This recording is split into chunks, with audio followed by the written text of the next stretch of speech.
buddy, put that thing back in its holster. We haven't gone anywhere. I don't understand. Check out the MichaelDukesShow.com for information on how to get access to the podcast. Welcome to the party, pal.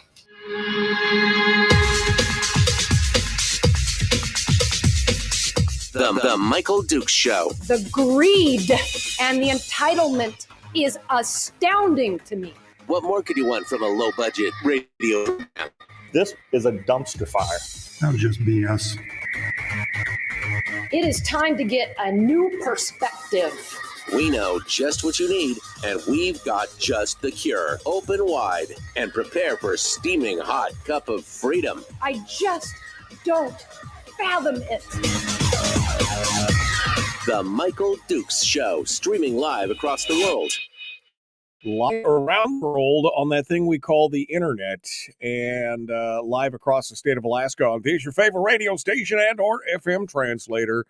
It is the Michael Dukes Show. Good morning to you. It is Monday, a little bit of a chilly Monday. I was just thinking about my wife's plants. We went plant shopping last weekend, and she put them outside yesterday, day before, and now it's like 34 degrees outside. I hope they survived. That's $150 a plant you'll never get back. Anyway, it is another bright and semi-cloudy Monday here on the big radio program, broadcasting from the Radio Ranch out here on the Knik Goose Bay Road. Just another beautiful day. I mean, I don't know. Is it really a beautiful? I guess it's a beautiful day. Any day above ground is a good day. Let's put it that way. Any day above ground is a good day. The problem is, of course, that we really haven't had we really haven't had any really good summer yet. I'm looking. It got a little bit sunshiny on Friday, and then Saturday and Sunday, kind of cloudy all day. I'm waiting for summer to actually arrive, right? Oh man, I'm just waiting for it to show up and be here and ready to go. All right, well, welcome to the program. It is Monday, and a couple things of note for folks. First and foremost, a reminder that on Friday I will be on vacation. It's Memorial Day weekend, and as I normally do on Memorial Day and Labor Day, I've turned it into a 4-day weekend by taking the previous Friday off, which means on Thursday, we're going to have some firearms discussion on Friday. It'll be Firearms Thursday. Doesn't have nearly the ring that it does on Friday, but hey, that's just how it's going to be. I got to get my fix before the end of the week, and since I'm going to be on vacay on Friday, doing a honey-do list. Oh man, so much honey-do list. Doing a honey-do list. I will not be on the air on Friday, and Thursday we'll be doing a little firearm stuff. It'll be a mix and match. So no Willy Waffle this week, unfortunately, but that's okay. We'll just make up for it the following week. That's housekeeping number one. Housekeeping number two is this morning. It's a very special day. Today is a special day. Today is the day of the Alaska Radio Auction. So for those of you who are listening in the interior, you get 4 hours of Dukes today. Now, the first 2 hours is me just being me on the show. The second 2 hours is the Alaska Radio Auction, where we're going to be going over all the items that are going to be available starting at 8 a.m. at alaskaradioauction.com. A lot of time, we've done this in the past with the stations on the peninsula, but it's a Monday. Usually we do it on Saturday. This is a Monday. So if you're listening down on the peninsula, you can stay. I'm going to leave my live stream up at michaeldukeshow.com so you can listen to it if you want to hear all the great stuff. Or you could just log on at alaskaradioauction.com. Starting at 8 a.m., everything goes live. So this morning, if you want to go check it out beforehand, you could see all the great deals, and we've got trips on the Alaska Railroad. We got fishing charters. We got restaurant certificates, hotel stays from everywhere from Homer all the way up to Fairbanks.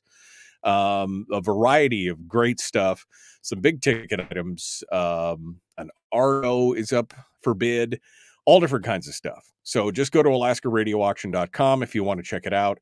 And I will be broadcasting that for the interior starting at 8 a.m. Right after the show.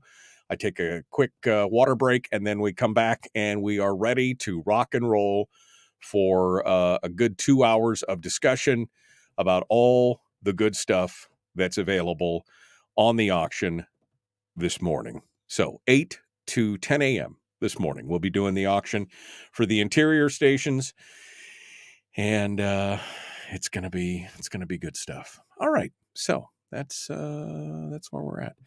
That's the housekeeping. I will let me start off the show for today.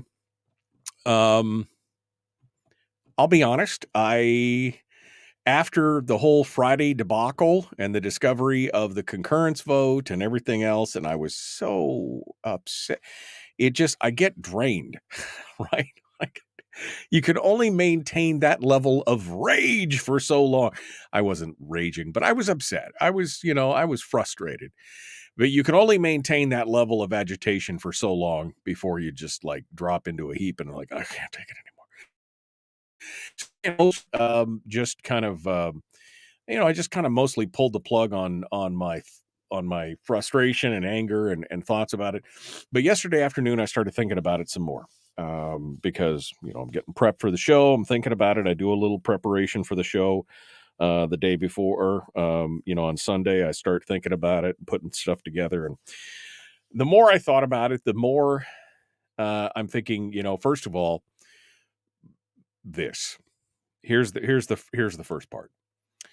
We knew that this session was going to be rough. We knew that the fix was in before we even got started, right? I mean, really.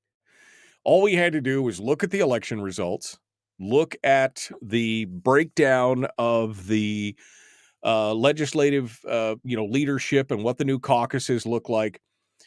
We knew this was going to be a total poo parade from the very beginning, right?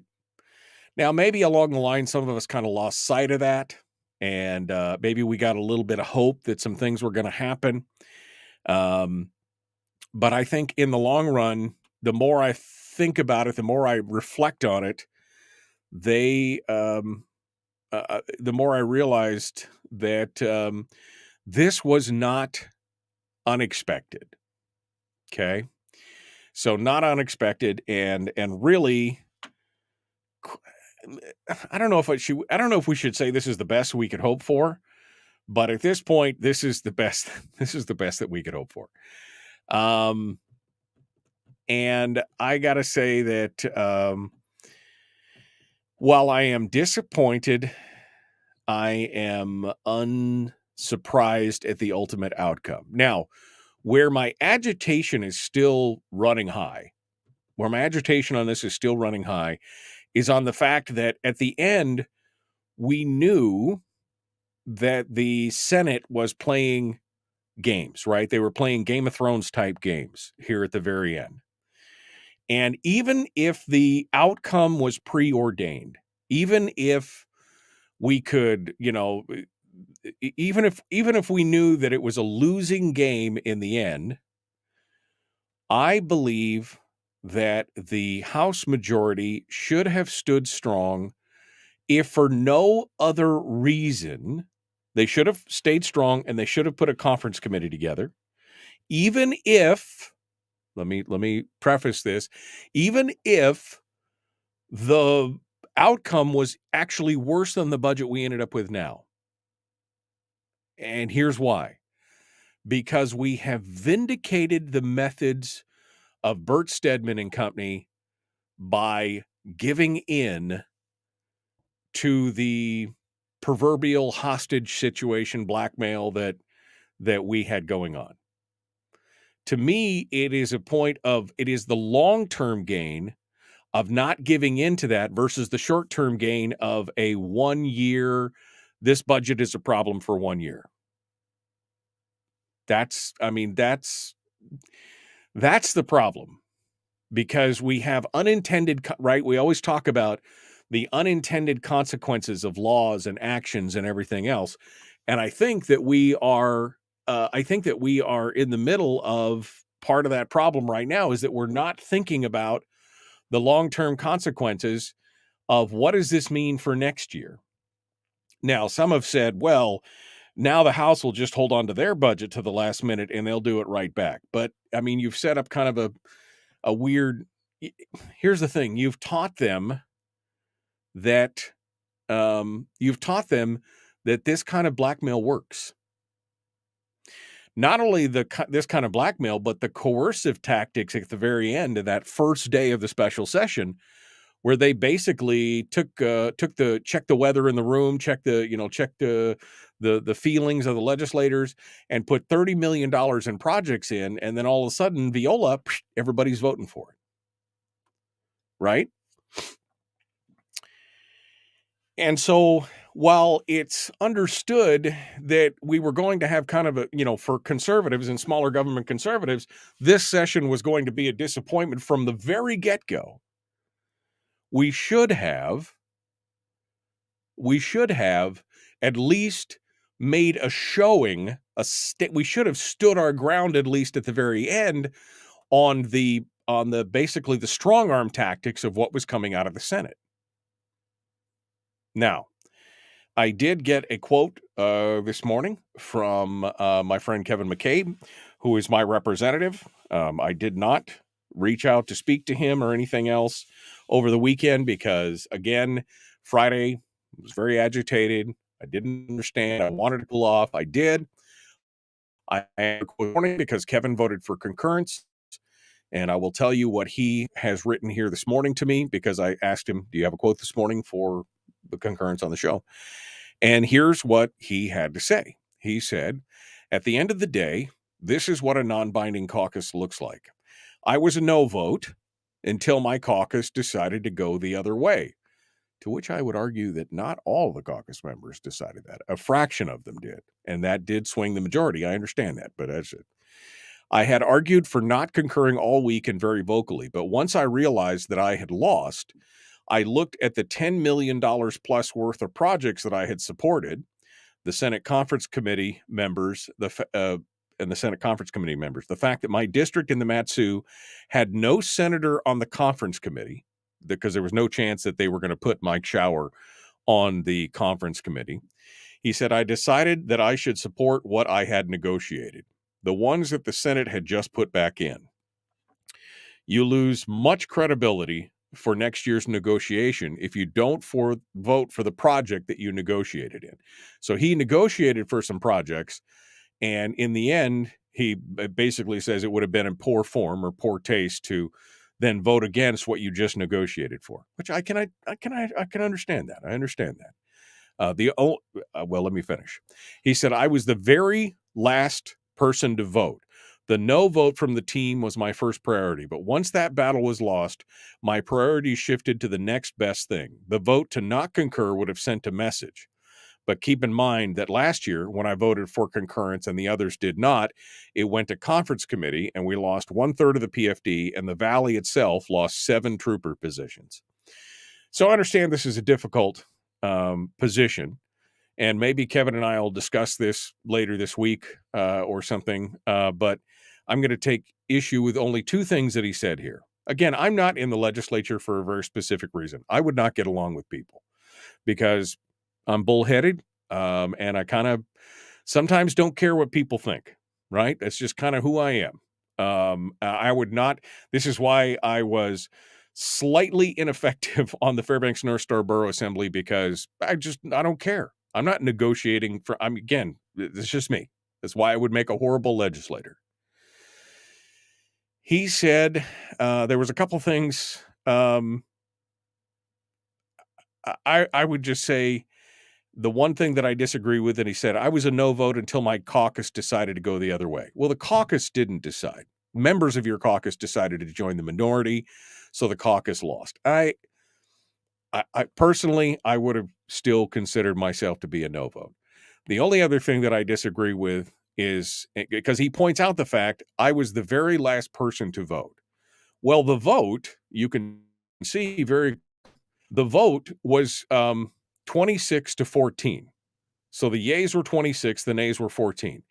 At that point, it was soundly in the yes category. If Kevin had voted no, it would have been 25 to 15.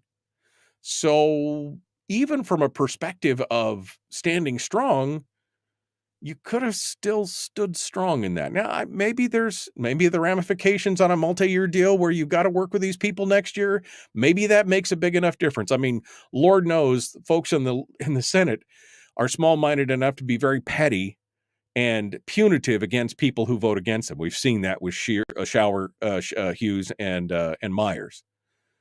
But I don't know. It's a tough vote. Okay, I mean, it's a tough vote. You've made it. It wouldn't have mattered either way. He could have voted yes or no, and it still would have passed. I personally would have voted no, just to stick a finger in the eye of the Senate to say you can't do it. But I also understand his argument to say, I negotiated all this stuff. It would be in poor taste to vote against it, yada, yada. And he does have to, I mean, I agree with the point where he says, once I lost that first battle, my priority shifted to the next best thing, which of course is his constituency. He's got to, so I understand it. May not agree with it, but I understand it. So maybe we'll have a discussion with Kevin on this as we go through. But I want to continue this discussion into the next segment. And I've got the phone lines open. So I want to see what you guys have to say today. What are your feelings after everything that I just, verbally threw out there? What are your thoughts on this? Are you a little more, subdued today versus Friday? Are you a little more sanguine? Or are you still mad as hell and not going to take it anymore? I want to know where you're at. So phone lines are open. 907-433-3150, 907-433-3150. I'd love to hear what you have to say. I mean, let's have a conversation. These don't have to be quick calls. We can have a conversation about it. I want to know what your thoughts are. Let's continue. The Michael Dukes Show, common sense, liberty-based, free-thinking radio.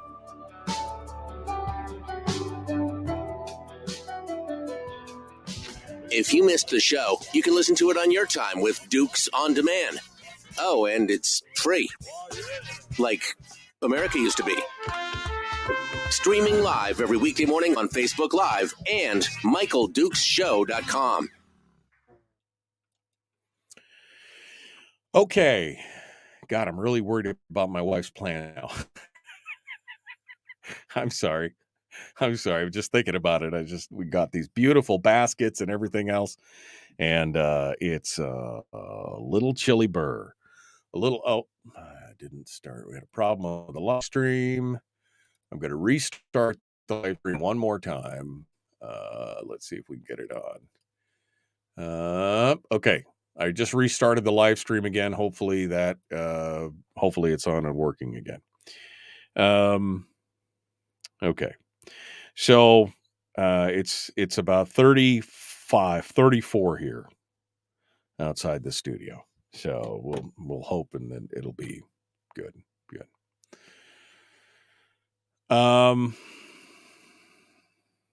Let's go back over here.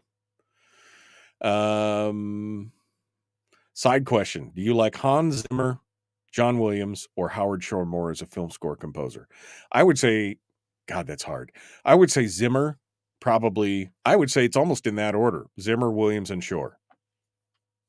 There you go. That's my quote on there, Eskimo. I'm to the point that the best we can hope for is North Korea bombing Juneau, barring a small... Oh, man. Is there a radio station in Sitka? There is, but I am not on it. Is it? Let's see. I'm still going through the thing. Word salad. This is Harold's comment. He started off Monday with word salad. I don't think it was word salad. I was trying to verbalize my thoughts, but with a little Caesar and a little bit of Parmesan cheese, that word salad tastes delicious. Thank you for playing, Harold. McCabe put out his own long manifesto. Okay. They don't care. They don't care, Mike. I do agree with you, though. They just can't. Again, I would have too. Eskimo Libertarian says I would have too much of a Ron Swanson slash it mentality as a legislator that folks wouldn't like. I mean, that was where I was at. Now, of course, I was also ineffective because I was a minority of 2 or 3, maybe even 4 at one time. We had kind of 4 people who were in the more conservative side in the assembly when I was on the assembly. I mean, that's when you're in the minority, you can be a slasher all you want. You're just not going to be able to get it done. Anthony says, last to vote, is that a viable excuse? I mean, if you're the last person to kick me in the testes, I'm still getting my McNuggets stumped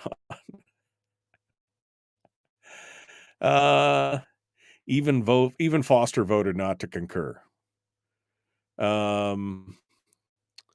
If you stand as part as a liberty-based solution to the problem in this state, you have to vote no on the bloated budget with a 25-75 PFD filled with trickery and poor process. I would not disagree with that at all, James.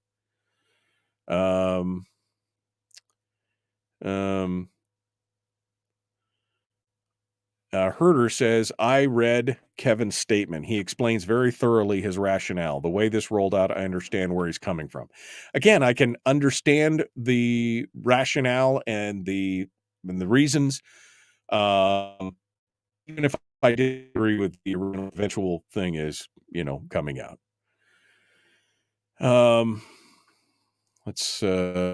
If someone negotiated something in the Senate budget, they would have taken place 3 at least days before the House concurrence vote. I mean, that's the thing. They were working on this thing behind the scenes the whole time, and then they couldn't get the concurrence. And then the next day, boom, they had $31 million in projects, and they're like, boy, it's not being bought. We're not being bought. But what?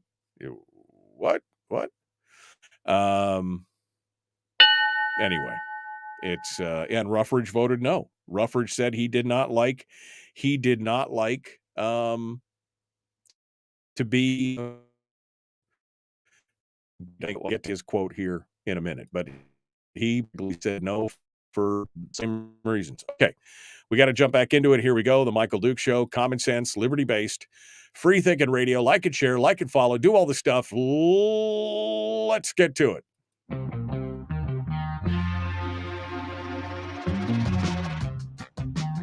The Michael Duke Show. Seriously humorous with a pinch of intellect. Sorry. That is humorous. Here's Michael Dukes. Okay. Phone lines are open. And you're welcome to call in. 907-433-3150. 907-433-3150. The show sponsored today, as always, by our friends at Satellite West. You can find them at satellitewest.com. That's where you go to stay connected from, Sitka to Seward, from Selawik to Selden, from Chicken to Chena. I don't know, wherever, Chattanooga, wherever it is that you want to stay connected, the folks at Satellite West have got you covered with a variety of equipment. Whether it's phone calls or text messages or emails or just being able to surf the internet, they've got the tools and they've got the talent to make it happen. Check them out at satellitewest.com and check out all their local dealers as well. So phone lines open, 907-433-3150. I know how I feel about this now. I'm a lot calmer. I'm a sanguine. Kevin apparently put out a release or a statement on why he voted the way that he voted. Some people agree with it. Some people, well, they may not agree with it, but they understood it. Other people say that, he was bought. So, I mean, you're never going to appease everybody. I understand that. But I just read you his personal comment to me. And so maybe you're like me and you're a little bit more calm, cool, and collected about it. Or maybe you're not. Maybe you're still mad as hell and not going to take it anymore. And I want to know what you have to say. I'm going to read some of the other comments from some of the other legislators as quoted in the different news media outlets here in just a minute, and we will comment on them. But first, we will go to the telephones because I want to have a conversation today with you in depth about what we're talking about here. So number to call, 907-433-3150. Let's go over to the telephones and see what you have to say. Good morning. Who's this? Where are you calling from? Good morning, Michael. This is Carlene in back. I know how you are. I'm doing I'm doing just fine. How am I? Yeah. I grieved the entire weekend over this decision. I wondered why they just didn't adjourn and go and eat a great big meal and even have a root beer float and rest and think about this. That's what I guess I just thought that's what I would have done, but maybe people wanted to get home. But the bigger play was the power. The Senate now has the power, and it makes me wonder, will they have the power over the governor also? It was just a great big power play, and it was bullying. That's what just came to mind, Michael. I would say that, look, I think that even if he just or even if the conference committee had just sat down and even if it was a worse outcome, I agree that they should have at least, I don't think that they should have just adjourned and then taken a siesta because the work needed to get done. Look, if we can avoid a shutdown, great. If we can avoid, but this was day one of a 30-day session. You could have gone for a couple weeks going over things and doing stuff and at least not look like you capitulated quite so quickly. But the problem is is that's exactly what they've done. They've capitulated very quickly, which has shown the Senate that basically that the House does not have the intestinal fortitude, the cojones, so to speak, to push back against them, which I think sets a very, very bad precedent. Again, I don't think we would have gotten any better deal than we've got right now. I really don't. I think that what we've got is what we've got. And maybe it would have been even worse if it had gone to conference committee because it would have been the whole conference committee on the Senate side would have been stuffed with the big budget people. And you would have ended up probably with actually three, because Delana Johnson, we're going to read a quote from her here in a second. I think it would have been probably unchanged. But the idea that somehow we're not pushing back against this behavior in the Senate, I think is problematic, to say the least. Problematic. All right, Carlene. Well, thank you for calling in this morning. I appreciate it. I think you should just not, again, don't worry about it anymore. Don't stress, don't fret about it like you did all weekend. Let it go. This too shall pass, my dear. This too shall pass. Thank you for your call. Let's go over to the phones and continue with your calls. Good morning. Who's this and where are you calling from? Randy in Fairbanks. Randy, what is on your mind? Well, I don't think people should be mad at the Senate.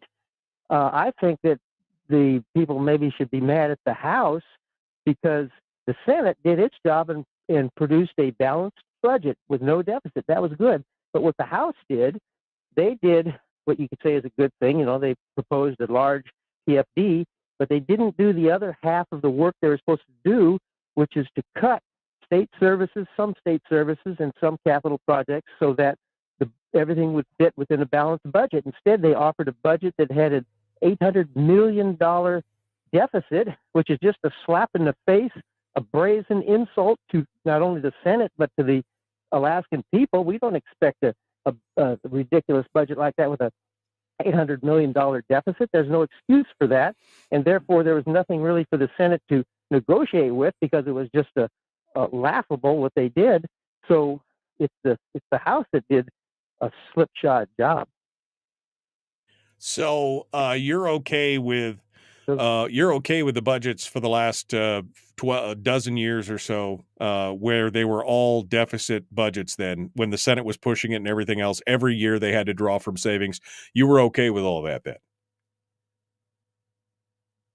No, I don't like that, but that's what had to happen because they had a massive collapse in the price of oil in 2014 and 2015, which left a $4 billion budget hole. So as long as it's that's when so as long as it's TDR came to the rescue yeah. and saved our bacon, bailed us out, and they drained it all down. So as long as that's excusable, it's okay. Budget. So as long as it's excusable, it's okay. And you're okay with the strong arm tactics of the Senate breaking protocol, breaking the Mason's rules, doing all that, not allowing the conference committee to be seated and holding it. You were okay with all those tactics. That's fine with you.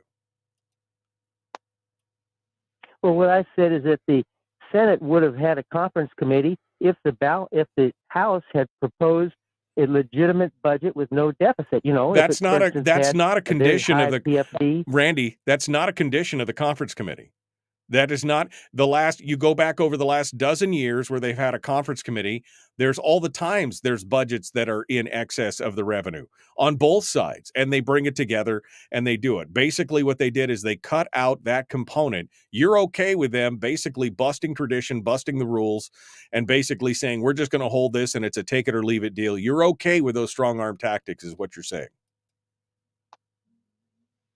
Well, if they both have a massive deficit due to oil price crash or whatever, then yeah, they both come together because they're speaking on even terms. But if one has a balanced budget, which we certainly should have, no excuse not to, and the other one gets a slap in the face with an $800 million budget, that's just an insult. That's something that we can't even start negotiation on that basis. So as long as one is balanced, it's with the Angels, and if one is not, it's not. And so there should be no compromise or discussion. It should be take it or leave it, and you're totally okay with that. Well, don't you think we should have a balanced budget? I mean, doesn't everybody want a balanced budget? I've argued for a balanced budget for years, Randy. That's not my point. My point is that the conference committee is supposed to work so that both sides have their say and can come in the final negotiations and have a compromise between the two ideas that are presented by the bicameral legislature.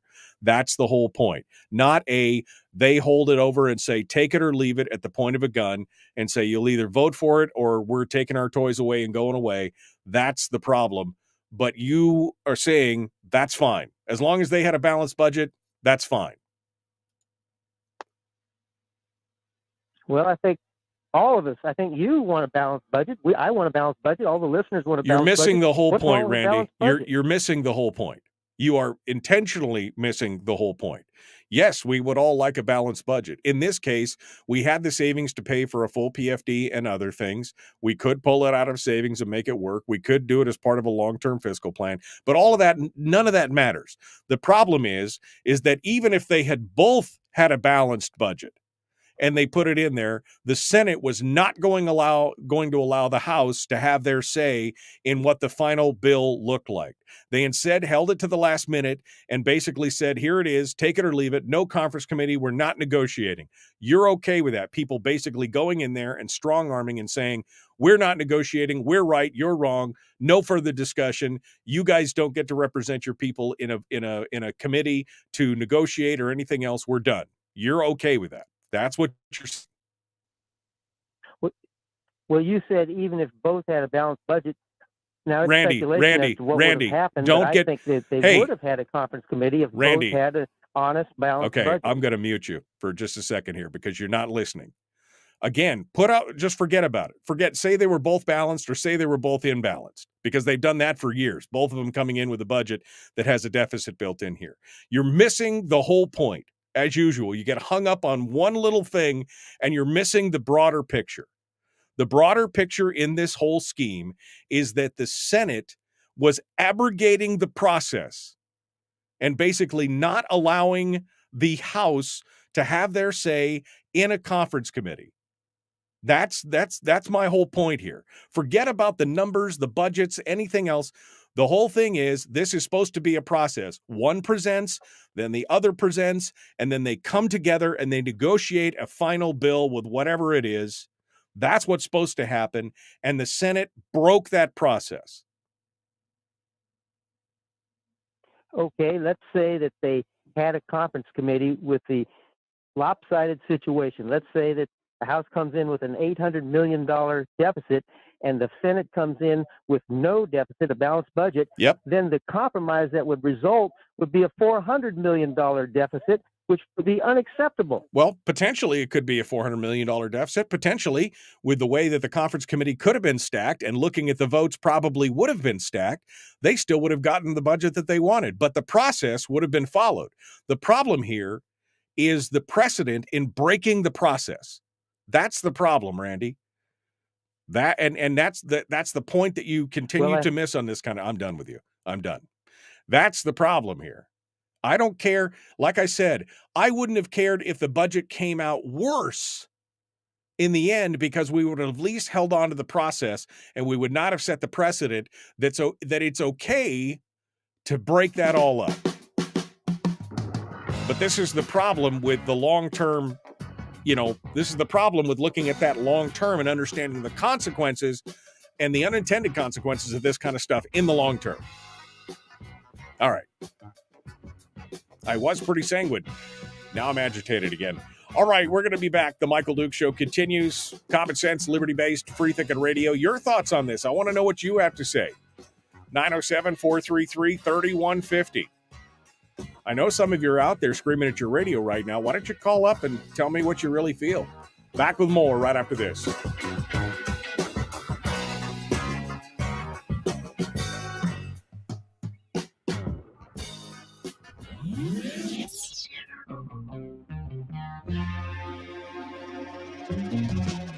Running on 100% pure beard power. Oh, also some coffee. We dip our beard in coffee. Ha, nice beard. The Michael Duke Show.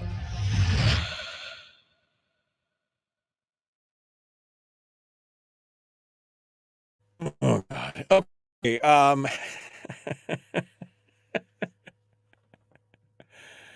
Oh, man. I'm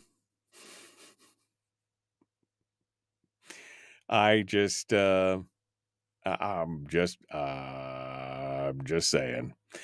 Let me go back over here to see what's going on. Are we calling it the 75-25 because we don't have to split the 25 with the state? Shouldn't we be calling it 88-55? I'm going through here. Need term limits on legislators without question.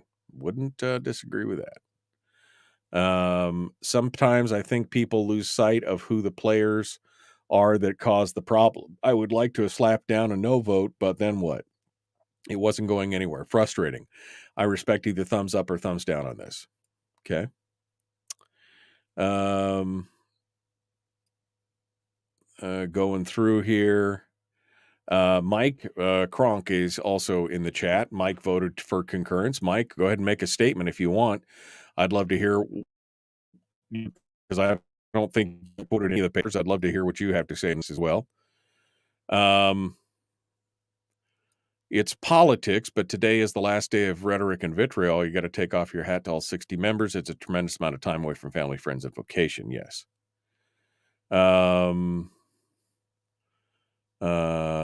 James is being snarky. How many states operate in the red? Government deficit sending Spain or bacon. No vote saves. Who put the turbocharger on the short bus this weekend? Randy's head is about to explode. I mean, just, Henry is not, yeah. This is why I stopped listening every day, says Jeremy. This is why Randy's call. This is why I stopped listening every day. Okay. Well, I mean, Jeremy, I'm sorry, but it's what we got to do. Where can I find McCabe's statement? I'm assuming on his Facebook page. I didn't actually look. I just asked him directly. So I don't know. He emailed it, says Barbara. Barbara, I didn't see that. Okay.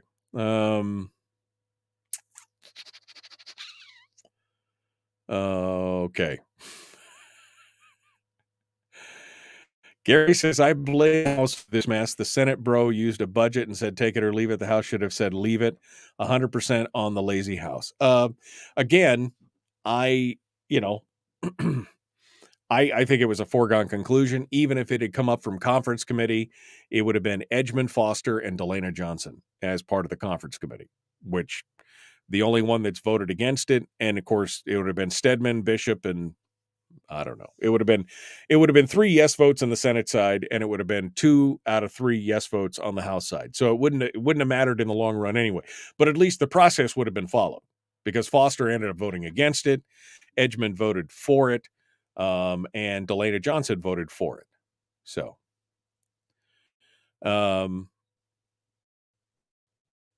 yeah, House isn't going to be releasing their budget to the last day.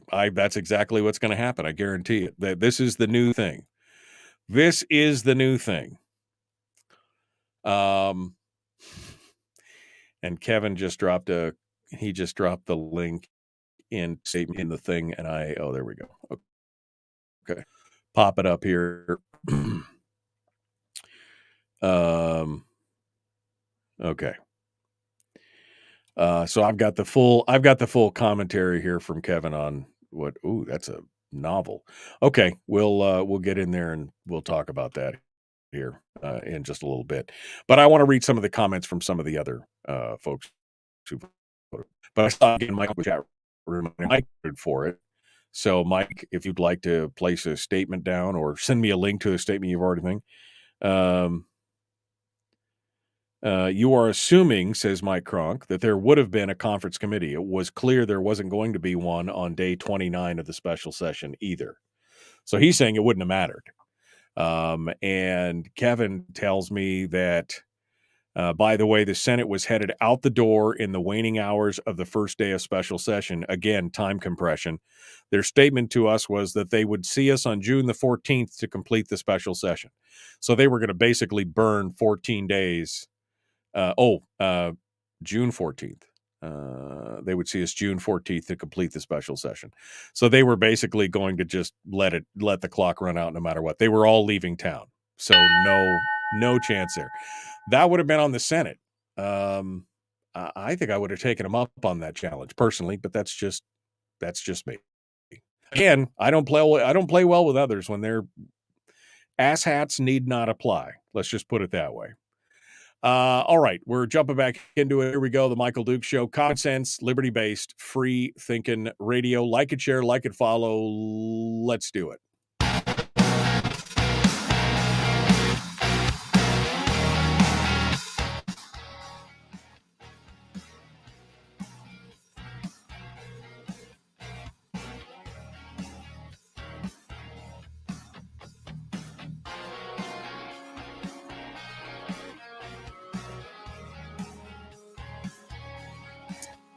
Okay.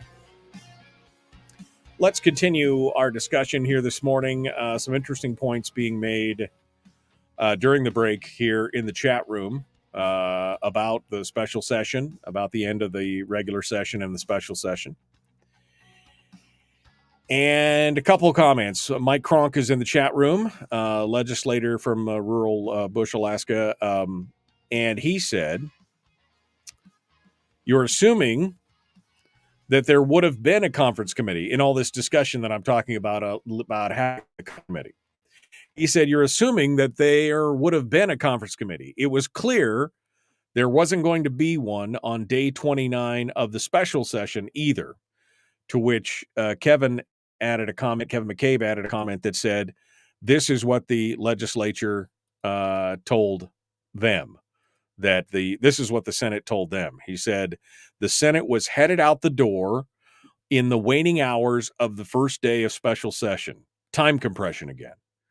Their statement to us, the House, was that they would see us on June the 14th to complete the special session. So they basically were just going to leave town. Let the House sit there. To which I would have said, bring it on. If the House is in session and the Senate has gone off to take a powder, then it's on them. Then that would be on them. And I would be decrying it to every news media outlet that I could. The House is ready to sit here and do business. The Senate has decamped to places unknown, and they're the ones that are responsible for anything that comes down, including the threat of a government shutdown. But here's the thing. We are constantly not willing to call the bluff of Bert Stedman. So he gets bolder and bolder and bolder. I mean, I can't wait to see what the next half of the session looks like. It's going to be a total crap fest because he's now been proven right. He can do pretty much whatever he wants as long as he gets across the finish line, and then he just leaves, and the Republicans go, oh, my God, it's going to be okay. I mean, the other Republicans, I mean, he is a Republican, surprisingly. The House just, and I know I'm not trying to pick on him. I'm just saying you guys have got to be willing to call in this game of chicken. Our side, the smaller government side, always blinks first. Always blinks first. And sometimes they blink before they even get into the car to start heading at each other. Some of the comments are interesting. Delana Johnson, who remember was one of the first ones to defect when the governor put out his first budget. Remember the Sky is Falling, the apocalyptic budget that cut, $800 million out of the state budget. And everybody was going to die if that budget passed. Remember that? She was one of the first to basically fold and defect from the governor's budget. She said, in light of her vote on the concurrence, she said, I had certainly some challenges with a number of things in here, but what I didn't want to see was a government shutdown, and I didn't want to bring it down to the brink. And I thought it was important that we made sure and did the very best we could as far as negotiation right now to try and move the process forward. We don't need any more uncertainty in Alaska right now. What you just said is one of the most insanely idiotic things I have ever heard. At no point in your rambling, incoherent response were you even close to anything that could be considered a rational thought. Everyone in this room is now dumber for having listened to it. God have mercy on your soul. Look, they may have left town. They may have left town that day and said, well, we'll see you on the last day of the session to close it out. But then it would have all been on them. And trust me, there could have been some mounting pressure along the way. Now, Delana says, I didn't want to bring it down to the brink. So let's just capitulate. And instead of, again, this is almost not even about the budget anymore. Really? I mean, when it comes down to it, this is really not about the budget. This is about protecting the process. I mean, we saw all the legislators post the meme about how, well, the House has now just become a 40-member advisory committee and how bad that is. What happened to elected representation and everything? That is, folks, that is the point. By giving in and voting for the budget, you have just legitimized that meme. You have legitimized the meme that says you're just an advisory body. Sorry, you don't get to play anymore. You don't get to have your say. They will dictate the terms to you. Because you're not willing to stand up. And yes, you may have taken us to the brink of a government shutdown, and gasp, we may have had a government shutdown. But you know who would have been responsible for that? The Senate. You want to bring some pressure to bear? The House should have just stayed down there and been like, yep, we're going to keep adjourned. We're going to keep gaveling in and gaveling out until the Senate shows up. We're here to do the work. We're here to work. But they're just not willing. Again, at this point, I don't even care about the budget. I care about the process. What is this going to, if this is, and you can look at the incrementalism that's happened from the very first time that Bert started to do the guy's been finance chair for what, 8, 9, 10 years now. You could watch as he slowly started to bring these things in, right?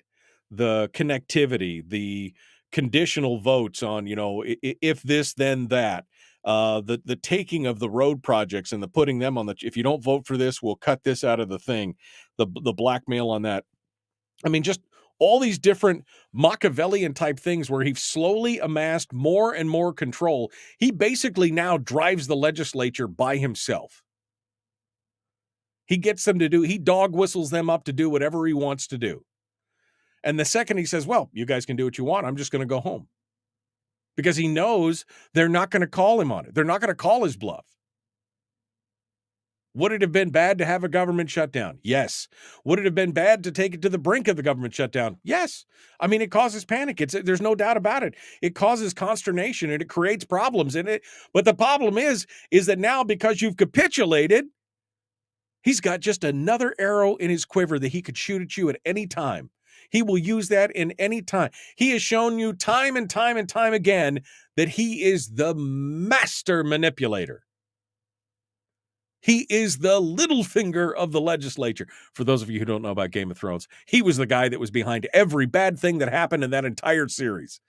He is literally behind the scenes, pulling all the strings, and nobody's willing to call him on it or stand up to him or call his bluff.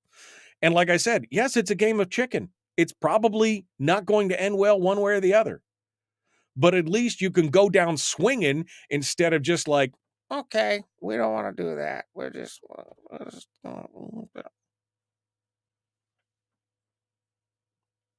I mean, that is...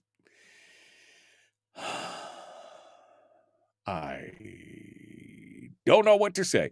Justin Ruffridge said he voted against it, even though they put $600,000 into the capital budget for a road project in his district. He said he voted against the budget. He said, I don't like being bought, frankly. It's kind of what that felt like.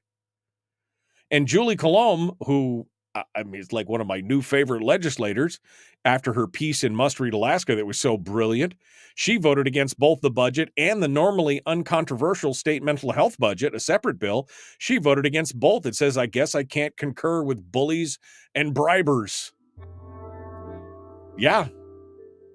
I mean, I guess that's what's going to happen. They're all going to have to stand up, but it's not.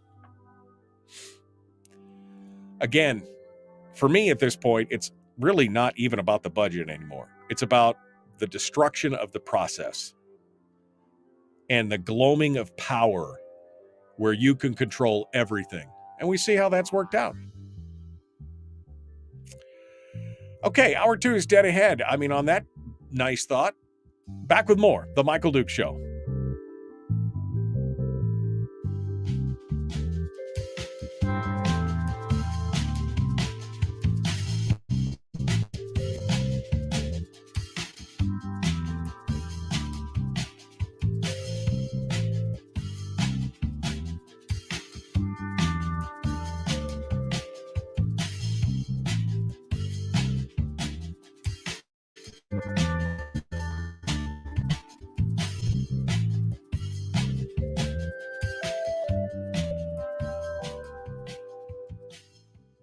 Oh. Okay. All right.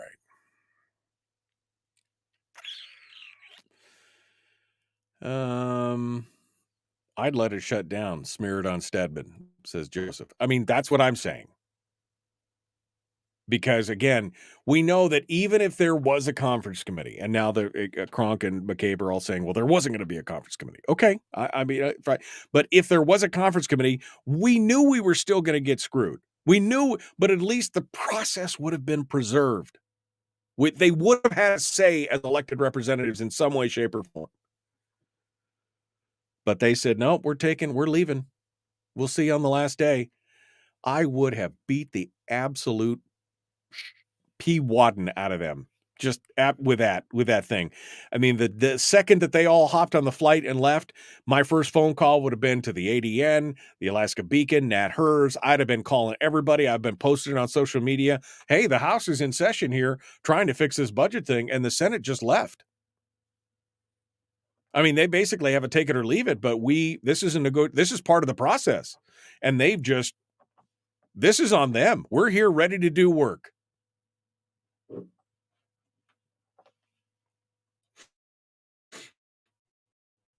It's because they are not really for small government. They think government has to be funded no matter what. Okay.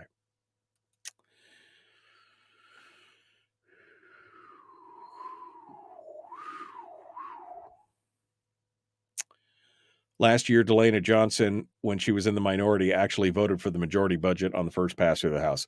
Delana Johnson is, I mean, like I said, she was the first one to cave when Dunleavy put out that budget. She was the first one to basically cry poor mouth and turn around and vote against basically not support the vetoes and everything else.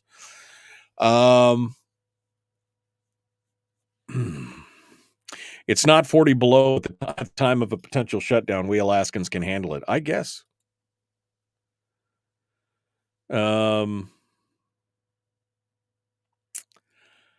Would they even be able to get the media to cover it? Asked Rick. Rick, I think so. I mean, surprisingly, you can go back and look at the stories in the ADN and the Alaska Beacon recently, and Must Read, obviously, but on those two, which are neither one stalwart, smaller government, outlets, media outlets, and they been asking the hard questions. They've been asking the hard questions, and they've been pointing out that it's the Senate is the one that's basically been strong-arming them. I think it would have been a very, very interesting turn. I think that they would have said, basically, the House is sitting down there twiddling their thumbs, waiting for the Senate to come back to the table, and it's the Senate that's the one that's not doing it. Then it would have been up to the governor to do something different.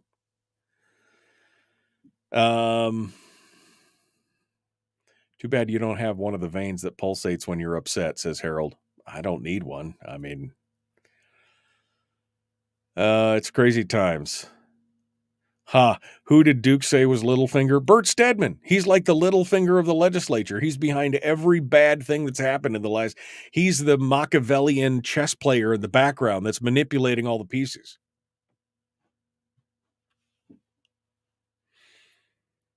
You're supposed to get riled up before the end of the session. This is this show's MO.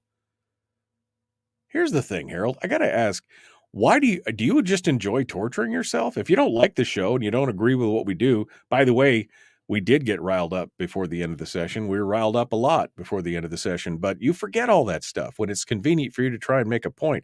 So I guess if you hate this so much, why are you still here every morning spewing, your hatred, discontent, and confusion? I'm just asking. You're welcome to be here, but it seems like it would be a little masochistic to want to hang out here in some place where we're all so stupid. I mean, I know we're all stupid compared to you, but I'm just maybe hanging out with the retarded third graders. Problem is, the mainstream media wrote a report on that. They will say the House remains in Juneau to collect per diem while fiscally responsible Senate saves the state money by going. I disagree with that, Kevin. I would have said that, yes, probably 3-4 weeks ago, but based on some of the reporting and the questions that were being asked, I would say that they probably had a fairly even chance of saying the House is down here ready to go. The man behind the curtain. Stedman is the mayhem guy from the Allstate commercial.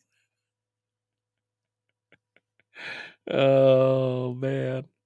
Yeah. Oh. Wow. Okay. Chris says he agrees with me. Well, thank you, Chris. I mean, thank you.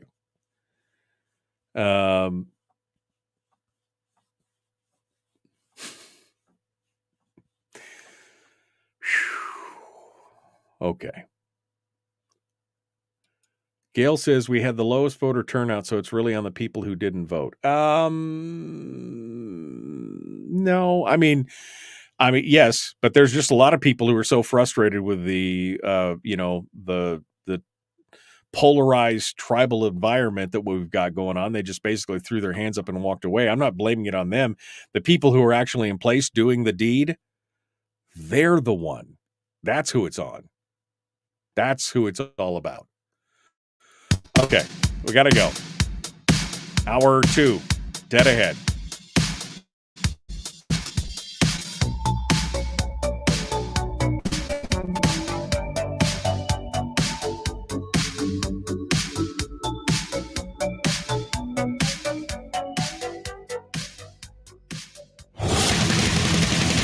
Whoa, buddy. Put that thing back in its holster. We haven't gone anywhere. I don't understand. Check out the MichaelDukesShow.com for information on how to get access to the podcast. Welcome to the party, pal.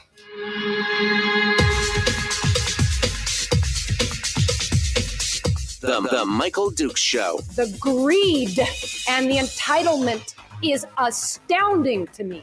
What more could you want from a low-budget radio program? This is a dumpster fire. That was just BS. It is time to get a new perspective. We know just what you need, and we've got just the cure. Open wide and prepare for a steaming hot cup of freedom. I just don't fathom it. The Michael Dukes Show, streaming live across the world. The world on the internet at michaeldukeshow.com, where you'll find links to the audio-only live stream, which I hope is up and running. I had to restart it this morning. It's up and running, the audio-only live stream, as well as links to our social media sites, where we simulcast the radio show every morning on Facebook, YouTube, and Twitch.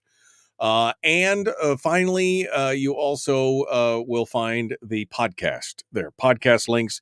The podcast is available at CastBox, iTunes, Apple Podcasts, Google, and, of course, Spotify. So you can find all that stuff there. Also broadcasting live across the state of Alaska on this, your favorite radio station, and or FM translator. From all the way out in the Aleutian chain on Alaska, all the way up to the interior. This is what we do each and every day. All right. So a little bit of housekeeping here in hour 2. We've been talking this morning. First and foremost, let me set the tone.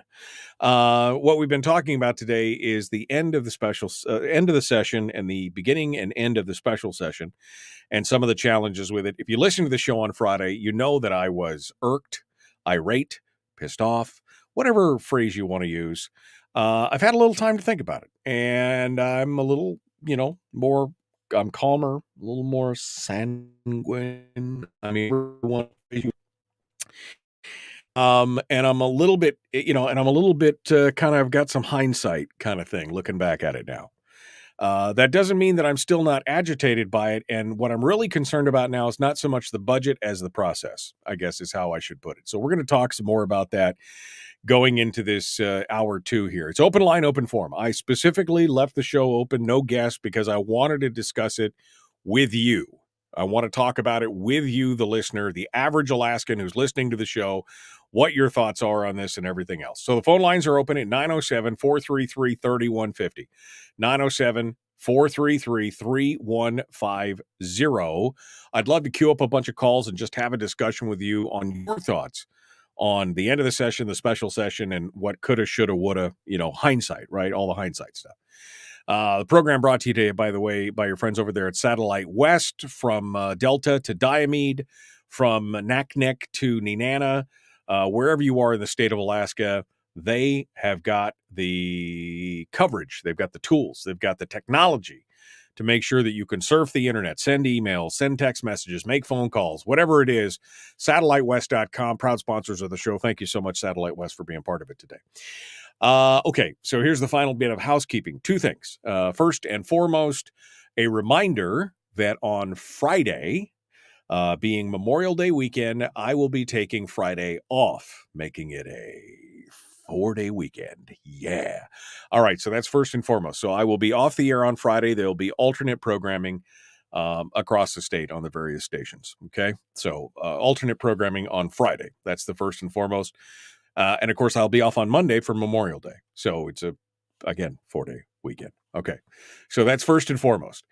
Second point is that for those of you who are listening in the interior this morning, I will be continuing on the air starting at 8 a.m. this morning with the Alaska Radio Auction. It is our on-air, online combination auction. It's going to be good stuff. It's a chance. Usually this is the thing that usually happens on the Saturdays, but we changed it. It's all brand new.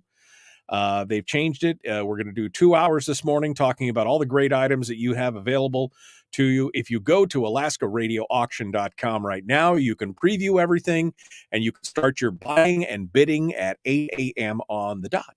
That's when things will be ready to go. So you can go check it out right now, alaskaradioauction.com. I will be broadcasting for 2 hours on the Fairbanks and the Anchorage stations. And if you want to listen, you're down in the peninsula. We usually simulcast it down in the peninsula. We didn't this time because it's on a weekday. You could still, my live stream will still be up and I'll still be live streaming. So there you go. You could just stay on go to michaeldukeshow.com and click on the live stream and you'll hear the whole auction right there if you want to do that. So you can check it out.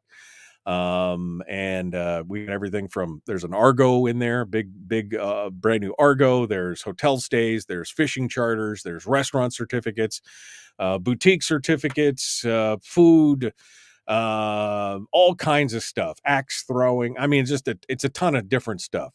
Bunch of equipment from Craig Taylor, garage floor epoxy. There's big tickets, there's small tickets, there's one-ofs. Just go check it out. alaskaradioauction.com. We're doing it again this morning, starting at 8 a.m. right after the show. I take a little water break there at the top of the hour, and about 3 minutes after, we'll be right back on the air. So there you go. That's all the housekeeping. Okay, back to it now. Let's continue to talk about the budget, the session, the process, and everything else. I got one line on hold, and so we're going to continue with what they have to say here. I see some people asking in the chat room about vetoes. Unlikely is my opinion, but we'll see what happens here. And I think it's 5 days. I think he has 5 days, and the Thursday, so Friday, Saturday, Sunday, Monday. I think he has till tomorrow to veto anything, which I don't see him doing. But we'll see what happens here. Let's go to the phones. Let me go over to the phones. Like I said, I'd love to hear what you guys have to say on this and have a rational, reasonable discussion on it. Unless you're Randy, let's go over here and see what you have to say. Good morning. Who's this and where are you calling from? This is Brian, and I am calling you from what I presume to be one of Dante's rings. I'm not sure which one. You are in the 12th circle. It's a brand new circle made just for you. Brian, what's on your mind this morning? I am flattered to be sure. So this thing with a little finger, it's a little bit obtuse because I am not a Game of Thrones aficionado. But I got to thinking we need to talk about the middle finger of this metaphysical hand. I would say the middle finger is Gary Stevens. No, I mean I would agree. I would agree that Gary Stevens is the enabler to the little finger. I think he is definitely the enabler in this whole scenario. Well, after his comments, I don't know, last week, the week before, there's clearly a middle finger in that one. I am not, like you, I'm not at all confident that Dunleavy is going to step up and do the right thing here. And I will repeat my continuing adage is that the Alaska legislature never fails to disappoint. I think the House has effectively moved to delegitimize itself in a lot of ways. I think that they've failed their basic duty, which is representation of their constituents. I think they had I would say, Brian, they had an opportunity here to prove that they're not just an advisory committee.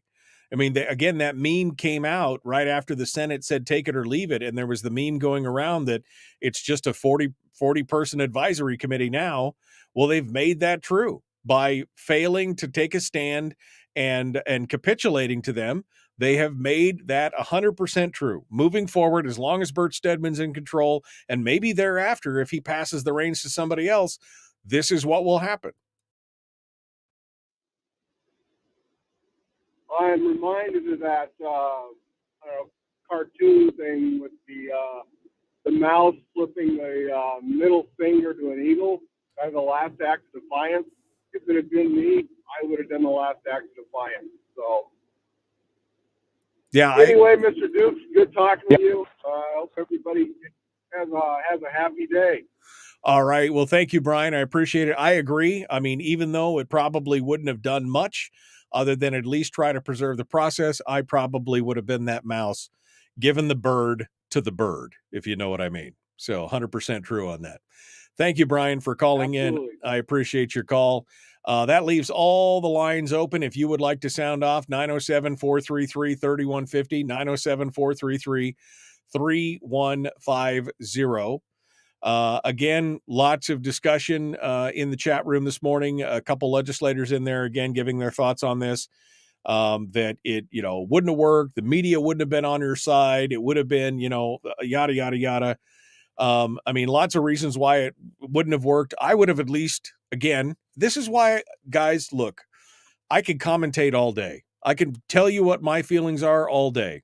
But I realize one thing, I would be a horrible legislator because I do not play well with others, right? I mean, if I think that it's stupid, I will tell you I think it's stupid. I will not, I can be diplomatic when I need to be, but in those kind of situations, I would not play nice. I would not play nice. I would be I would be me and Shower in the corner staring at each other because I would just not, but I will not go quietly. I will not acquiesce. I will not take the lucre. I will not be bribed. I will not play that game where you stick the knife in my back and then I still have to be collegial to you and have to be statesmanlike. I would say, you stick that knife in my back again and I'm going to knock your lights out. I do not. And I know that's what they want. This is the whole thing about the political game is, you got to smile at them and shake their hand while they're slipping the knife in because they did better at maneuvering than you did. And you still have to smile and take it. No, you don't. You don't have to smile and take it. Now, maybe that would put me on the outside, but that's this. Again, this is why I would make a horrible legislator. I couldn't do it. I just absolutely couldn't do it.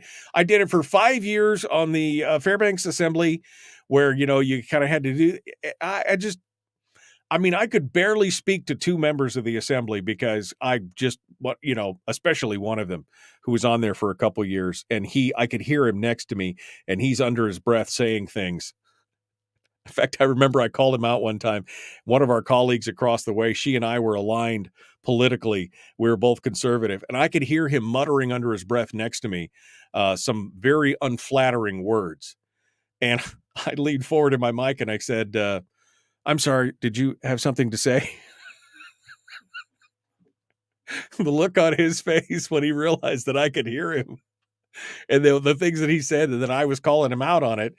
It just, I don't nod and smile and say, oh yes, you're 100% right. And you're so gracious and you're so nice. Could you please take that knife from my spleen? Right? That's not how I do. Again, why I would make a horrible politician. Absolutely horrible. Everybody ought to try it once though, just to try it because, ooh, baby. You would get an eye-opening, an absolute eye-opening of what's going on. All right, well, here we come to the break. Look at that. We're going to continue the Michael Duke Show. Common sense, liberty-based, free-thinking radio. We got some more comments from some of the folks who voted for concurrence. And we will share those with you here in just a moment. But I want to know what your thoughts are. You guys have been very quiet. Been a few of you have called in.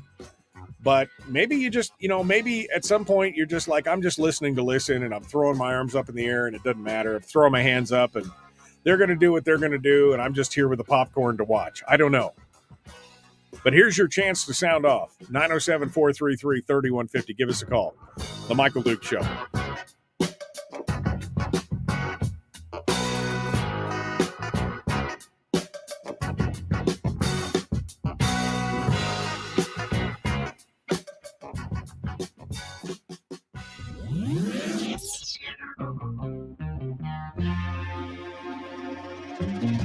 Listened to by more staffers in Juneau than any other show because their bosses told them to. And after what they just heard, oh man, they're going to be pissed. You're a bad, bad man. The Michael Duke Show.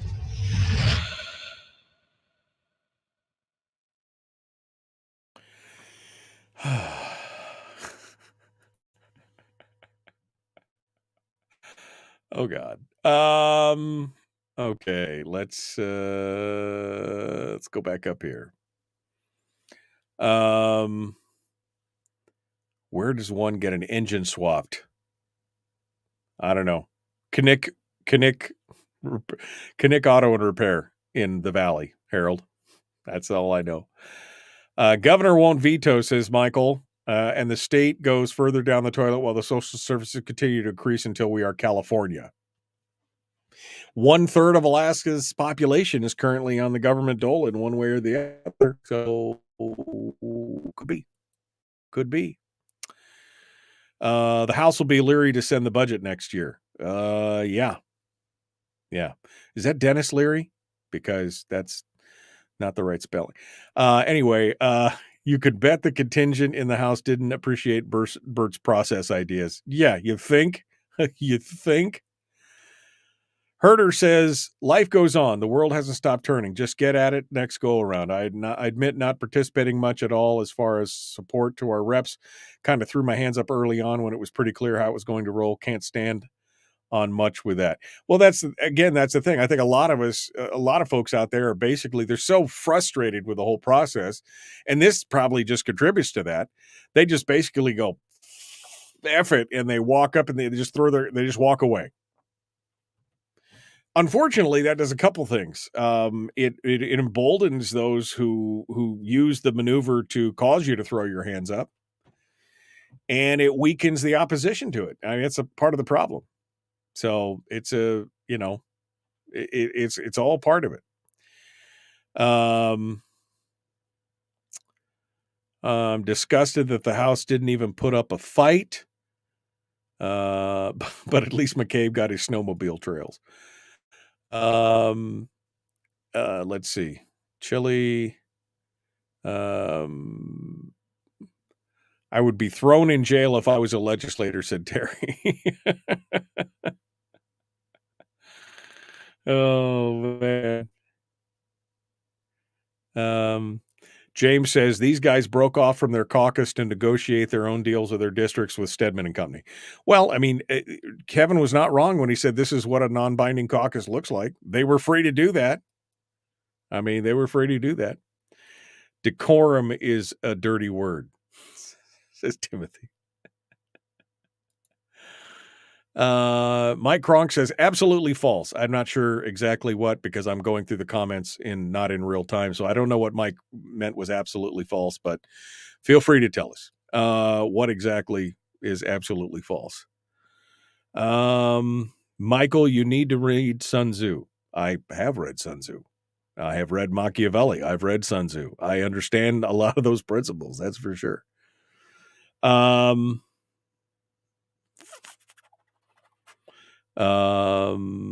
We have to stop walking away, says Terry.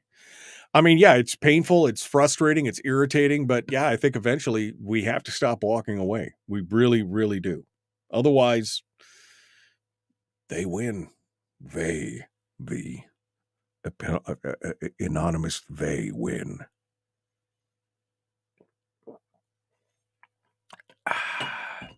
Delicious. Okay. No, we're coming up on the break here, getting ready to jump back in. Mike Kronk, if you want to tell me what was absolutely false, because again, I don't remember what I was talking about 7 minutes ago when you said that.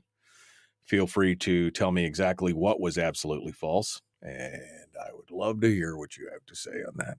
Or call in. You're welcome to call in as well. I got 2 lines on hold. We're going to jump into it. We're 10 seconds out. So you guys, hold the line. I'll be right to you, callers. Let's get this thing done. The Michael Duke Show. Common Sense Radio.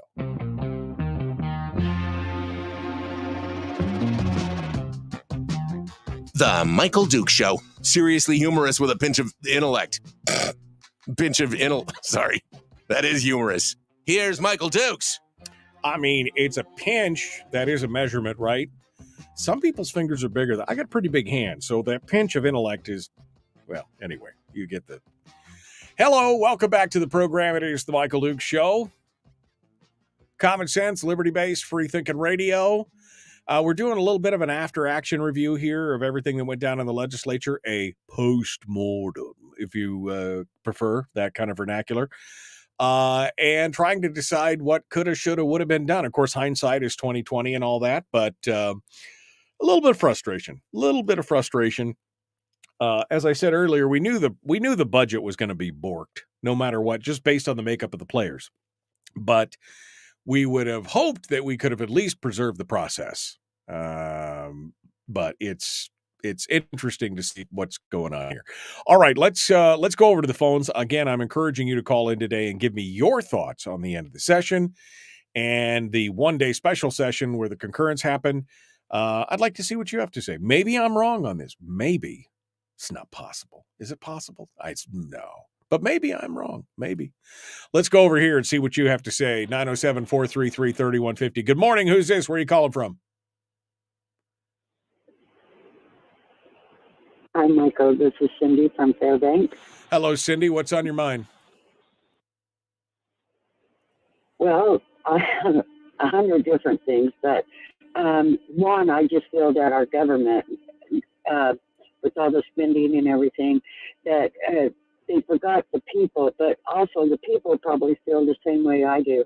The more we try to fight back what we feel is should go to the people or help the people or be part of the state that we live in, our government is going to do what they want to do.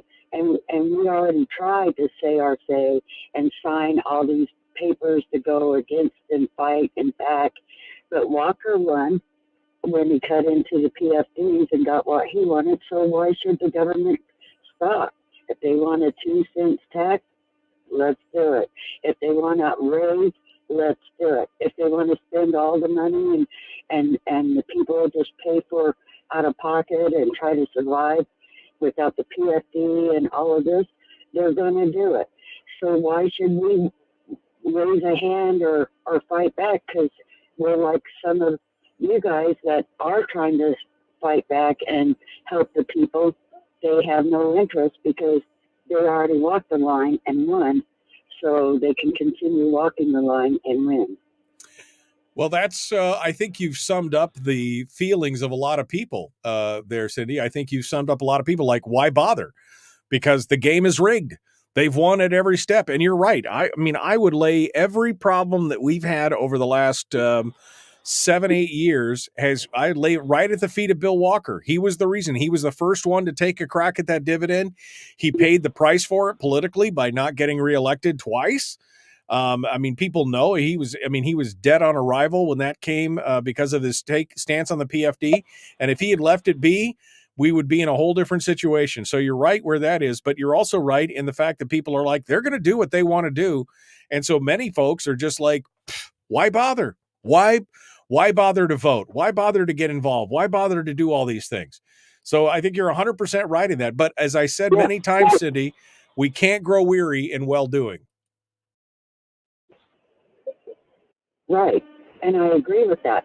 And then all of those that tried to vote against them or vote toward the other people that we felt that was going to help be a part of the people in the state of Alaska, they got voted out. I don't understand why the people even voted those that were in that was against for the people in the first place. I didn't, but I'm just one person. Right. Right. Well, no, I agree, Cindy. Look, this whole thing has just been such a disaster from the very beginning. When Walker first tapped into that PFD and then put everything back in the ERA. And the worst part is they didn't even use any of the money. They took it out of the Alaskan economy and they just left it there in the earnings reserve. It was horrific. But I think you've got it just right, Cindy. Thank you for your call. I appreciate you being part of it today. Thank you. All right, let's continue on with the next phone call at 907-433-3150. I mean, what are your thoughts? Have you already decided that you're kind of throwing? I mean, I don't know why you'd listen to this show if you've thrown your hands up in the air, but are you on the edge of that, or have you decided and you're just kind of watching? Are you just a spectator now, or are you participating? Give me your thoughts on that. 907-433-3150. Over here to this phone call. Good morning. Who's this? Where are you calling from? Carlene, by calling in, I'm not just a watcher, I'm participating, but I'm confused. The governor called a special session.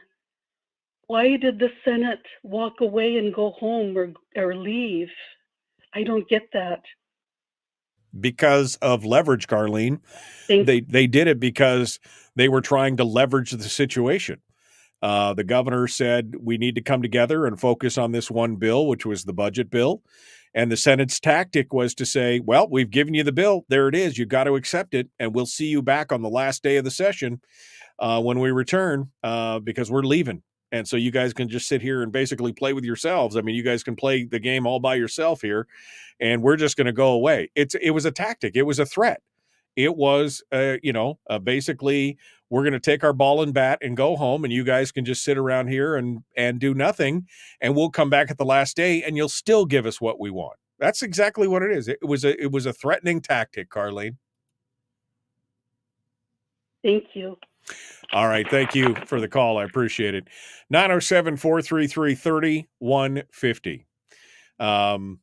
I've spoken with many Alaskans over the last few years who have reached that point who were before. Here's the thing, because there's not a whole lot of people who are politically engaged, right? I mean, the percentages of people who are actively pursuing these issues in politics, who follow them or who give money or call their legislators or do whatever, it's a pretty small percentile overall. Most people, you start talking to them about this thing and their eyes just glaze. I mean, I've got people that I've worked with, coworkers or clients or people that I meet, and, something comes up in discussion and I start talking about some of the state stuff and they're like, what? And they're just not, they don't even care. They just don't even care. They've never been taught to care. They just have no interest in participating. I believe in my heart of hearts that most of them believe that it just doesn't matter whatever they want or do. It just, whatever's going on, they don't care because they feel there's no power. They don't feel like they have any say in that. But what I'm concerned about is the people who have been politically involved for years, who have been part of the process, who have given money and commented and sent in the POIs, or the POMs, the political opinion messages, who've stood in the line, who've testified, and now they're getting to the point to where they just don't see a winning outcome. They don't see a path forward. And that's problematic. Like I said, I mean, this is again why one of my favorite sayings on this show is you don't grow weary in well-doing. Don't stop just because you feel like you're not going to win. You got to keep fighting the fight. This whole thing, though, does highlight one thing very specifically. This whole process that we're watching here and everything that's happened in this last legislature, what happened in the last election cycle, this all proves one thing very clearly. Alaska is not the conservative state that I think many folks have thought it was. And I've been thinking that for quite a while. You actually go back 3 election cycles, and I really started to see the handwriting on the wall. On the national stage, sure. I mean, we send back, we always vote for the Republican president, and we do this and do that. But I mean, we have continued to send Lisa Murkowski back time and time and time again when it's very obvious that she's not a conservative. We have a very large contingent in this state that is in the middle. It's purple, it's blue, it's red, it's blue, it's red. It just kind of swings and vacillates back and forth. So although many people have what I think the mistaken fantastical idea that somehow we're still a red state, and red being conservative, I guess in this case, it's just not the case. We are very, very much middle of the road. As Rob Myers pointed out, we have those Democratic roots, so we are socially liberal, have historically been fairly fiscally conservatives, but that's changing because now we have a disconnect between the public and the private sector because the government is now living on the permanent fund earnings instead of oil revenue. And so now we've got that disconnect, and now we're looking at a whole different ball game because it doesn't matter what happens in the private sector.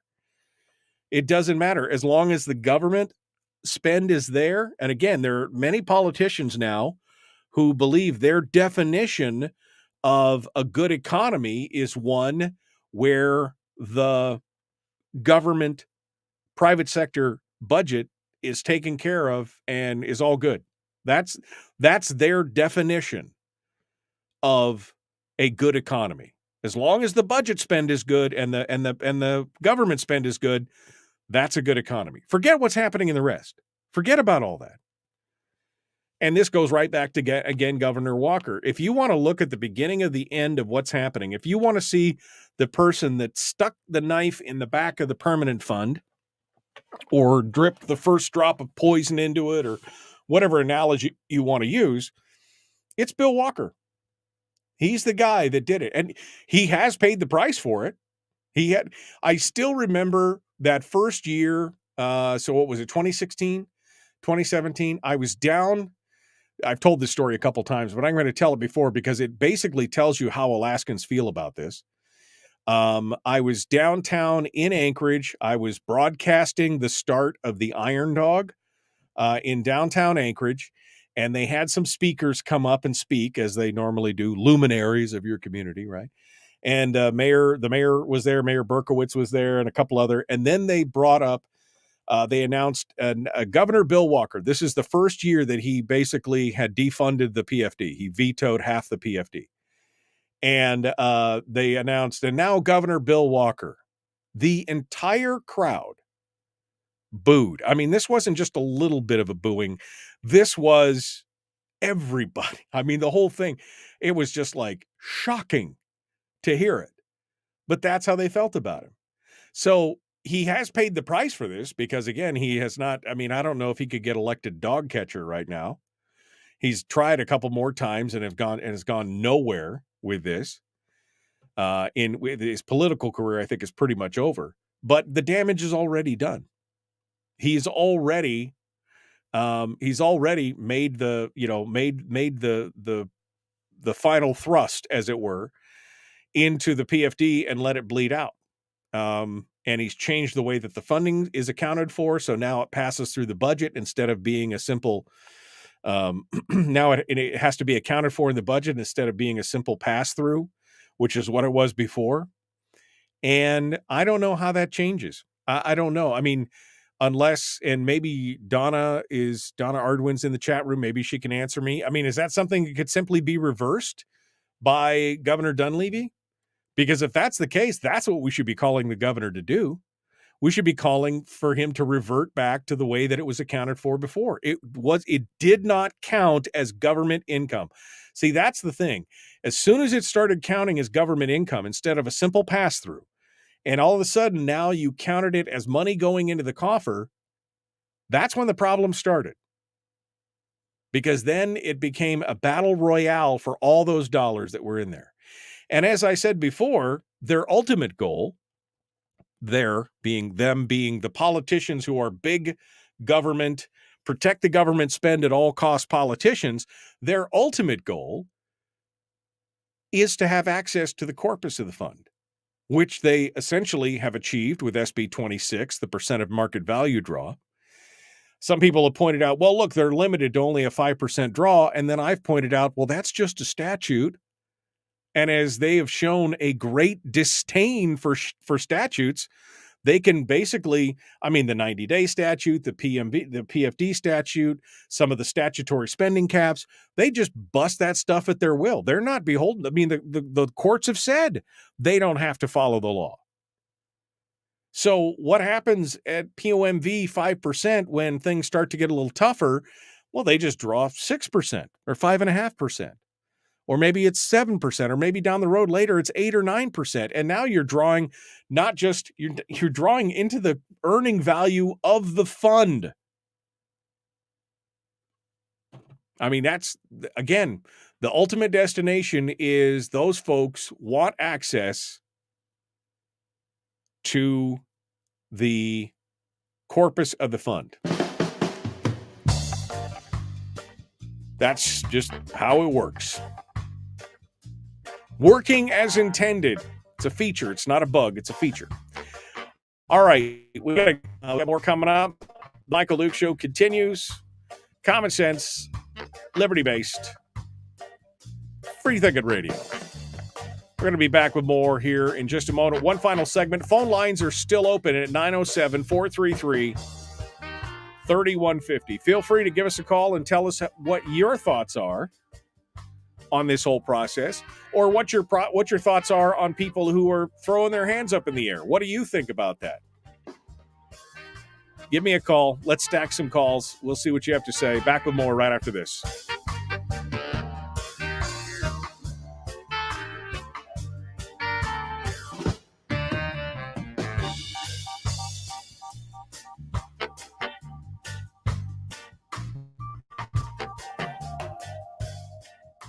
We're broadcasting live through a series of tubes, allowing all of these entities to provide streaming stuff going on the internet. Well, it's kind of hard to explain. Sorry.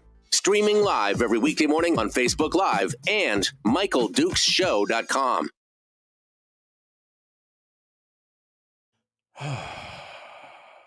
Okay.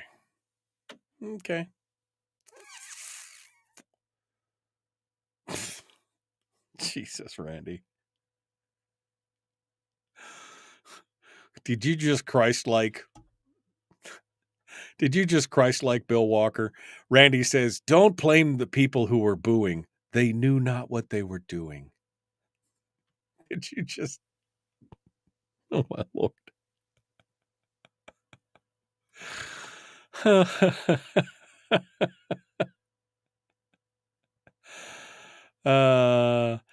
And see, this is how little Randy understands this whole process, because he says here, Governor Walker had to veto half of the PFD because of the massive $4 billion deficit in the state budget that was caused by the oil crash.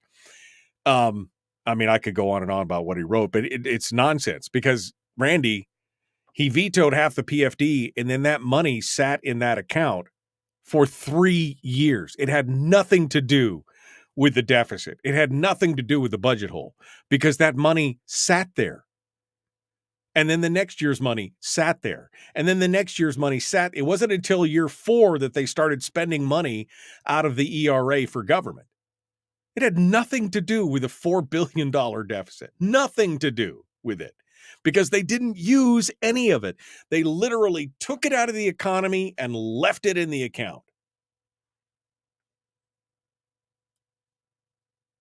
Owned. That's it right there. Mic drop. How about Will Stapp? Did anyone believe he would be different than his 2 supporters, one whose place he took and one whose Meyer defeated? Yeah, no, Timothy, I don't, I don't agree. I don't disagree with that. Mike Kronk said what was false was James breaking on for the caucus and negotiating her own deals. Well, I mean, somebody had to carry the water over there. Maybe it wasn't those legislators particularly. Maybe it was the majority that passed that information over. But miraculously, a lot of these people got stuff in their district and then voted for it. I mean, it's what it is. Once they got their fingers in the PFD, it was all downhill. The citizens always get the short end of the stick. I mean, yeah, once they changed the fundamental structure of the PFD, that was it. Harold says Walker grew the permanent fund by a large margin. Now, first of all, let me just say this. That's a dumb comment. No governor has ever grown or shrunk the permanent fund. That's all based on market forces. Now, unless what you're saying is he grew the permanent fund by canceling half the PFDs and leaving all that money in there, and so the fund grew because they took and held the monies back from Alaskans, in which case it's not a dumb comment, if that's what you're trying to say. But just based on the, if most people who read this doesn't understand how the fund worked and said, well, Walker grew the fund. The only reason he grew the fund is because he took the money from the people and left it in the account. Again, that's like a Randy statement. That's just not, no. Fair, he adjourned before the special session was called, says Barbara. Yeah, but the special session is a new call. So they again, they still have to gavel in and gavel out of a special session. They may have gavelled out of the regular session and adjourned out of the regular session, but a special session is a whole new deal. I'm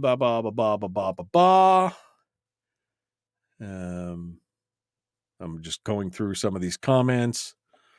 More Randyisms.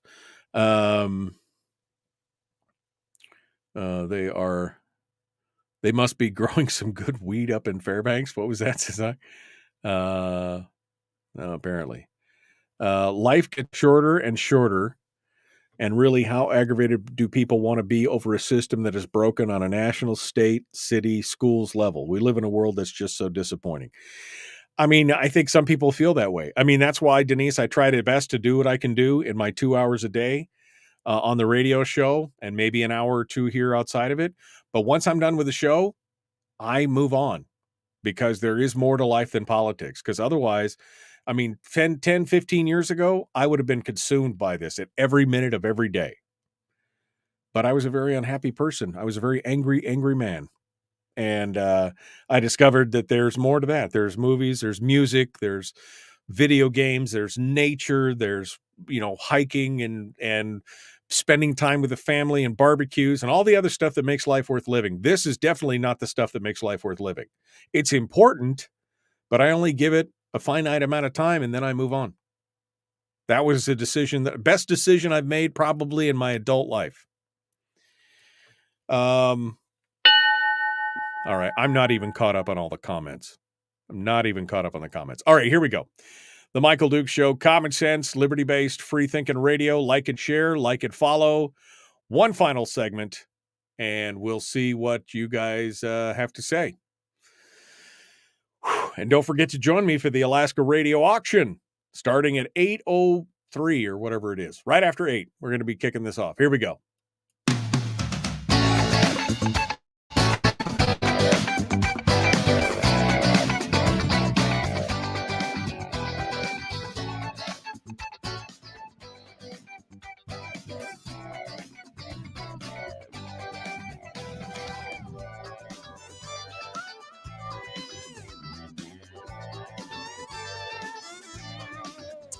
Well, we got a boatload of people in the chat room, and they're all having their say right now. There's still some interesting comments going on in the chat room. Anyway, what else? What else have we got going on? On the fun segment this morning. So this is a quick time to remind you of a couple things. First of all, because I'm kind of done talking about this now. I mean, unless you want to call in and talk to me, I think I've had my say, which basically is it's unfortunate that this is where we're at, that this is, that we've reached this conclusion, that we basically allowed the system to be gamed and we allowed precedent to be set. And we've basically broken the fundamental rules of the legislature, and they've given in. That's kind of how it all lays out.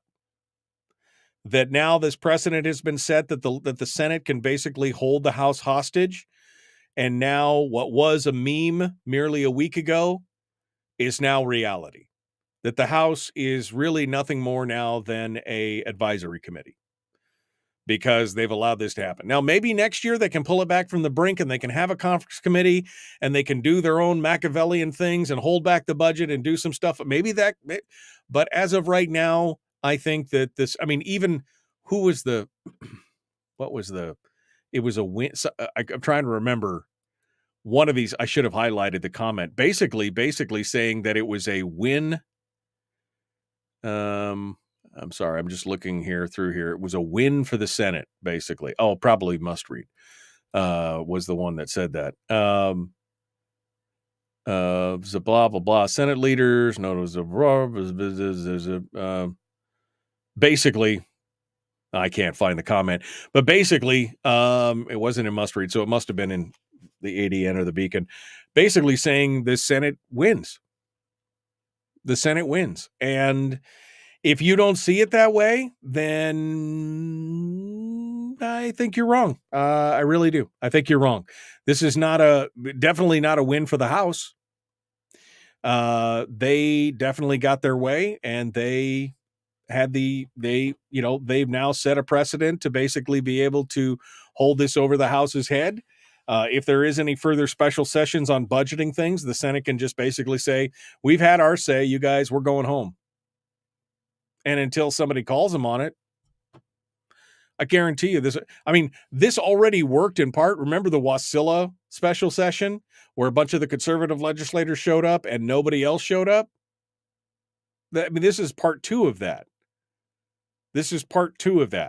By basically saying the governor calls a special session and the Senate says, gavel in, gavel out, we're leaving until the last 2 days of session when we come back and you guys do what we say anyway. I mean, this is the same thing. This is the part two. So, I mean, but again, we should play a dirge. We should play a funeral march for the process in the legislature because it now be dead. Man, I hope I'm wrong. I really do. I hope I'm wrong in the long run. I hope I'm wrong and that it comes back next year and they've got some kind of, fourth dimensional chess play that they're going to make and it's going to be all good, but I don't think so. I don't think it's going to happen. Okay. 907-433-3150, 907-433-3150. I'd love to hear what you have to say. Oh, I'm sorry. I was going to do housekeeping before I got sucked back into my own monologue. So Friday, I will be off the air on Friday and off the air on Monday for Memorial Day. I'm taking a 4-day weekend. So we will be having some Thursday firearms action. We'll be talking about some firearms stuff on Thursday. So a little bit of Firearms Thursday going on. It'll be a mix and match. We might have something else to talk. At that point, I just may talk about, I don't know, television or something. We may have a conversation on best movies, whatever it is. But Friday I will be off and Monday for the Memorial Day weekend. Secondly, in about 10 minutes or so, I'm going to be kicking off the Alaska Radio Auction up in the interior on the interior stations and translators. And so feel free to tune in and listen and go to AlaskaRadioAuction.com. You'll find certificates that are valid all over the states, from Kenai Brewing Company down on the peninsula and Ocean Shores down in Homer, all the way up to the cafes in Anchorage and Whimsy Gift Shop in Palmer, and all the way up into Fairbanks with rafting and canoe trips. And there's fishing charters down on the peninsula, stuff from all over the state. It's all available. And it's all going here in just a few moments at AlaskaRadioAuction.com.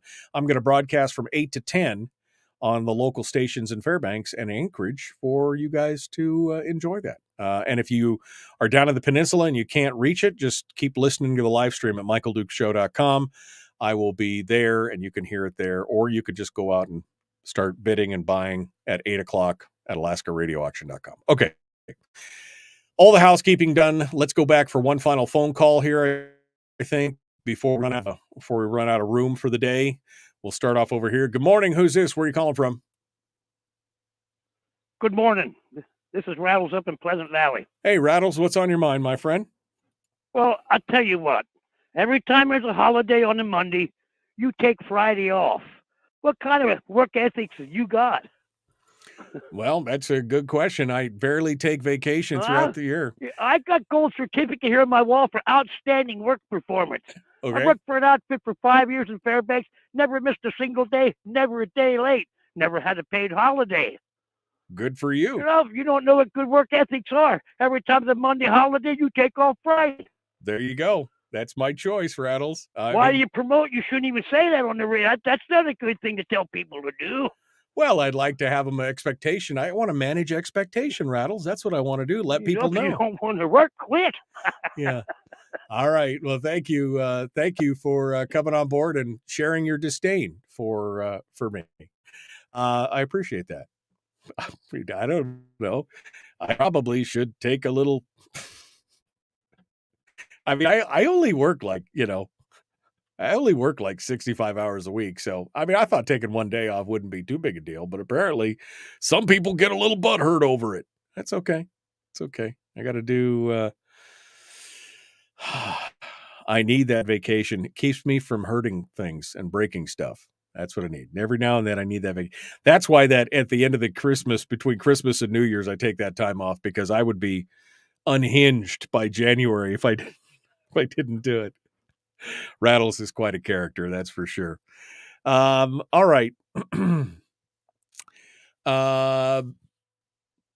guess that's it. I guess at the end of the show, I really don't have anything more to say other than I'm looking forward to seeing what the new session brings in January. I guess we'll see what the makeup looks like. And I don't think things are going to change. The House majority is quoted as saying nothing Kathy going to change in the coming year because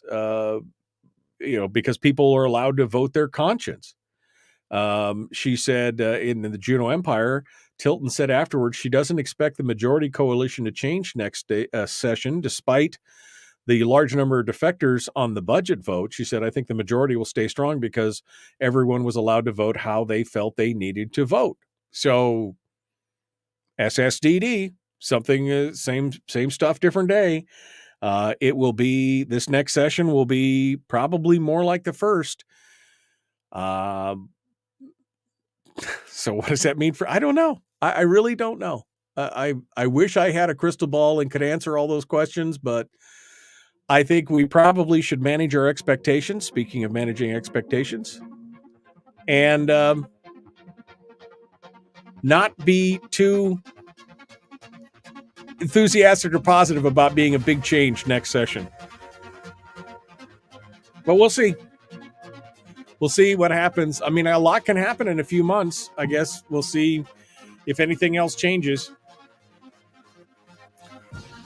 All right, folks, we're out of time. The Michael Duke Show draws to a close. Thanks for being with us. Be kind, love one another, live well. If you're up in the Fairbanks area, we'll be jumping into the Alaska Radio Auction in just a few minutes. You can find out more at alaskaradioauction.com. We'll see you guys tomorrow.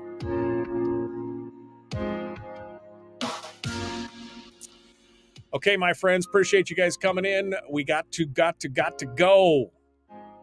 We will see you tomorrow, unless you're sticking with me. We'll see you tomorrow. Have a great day.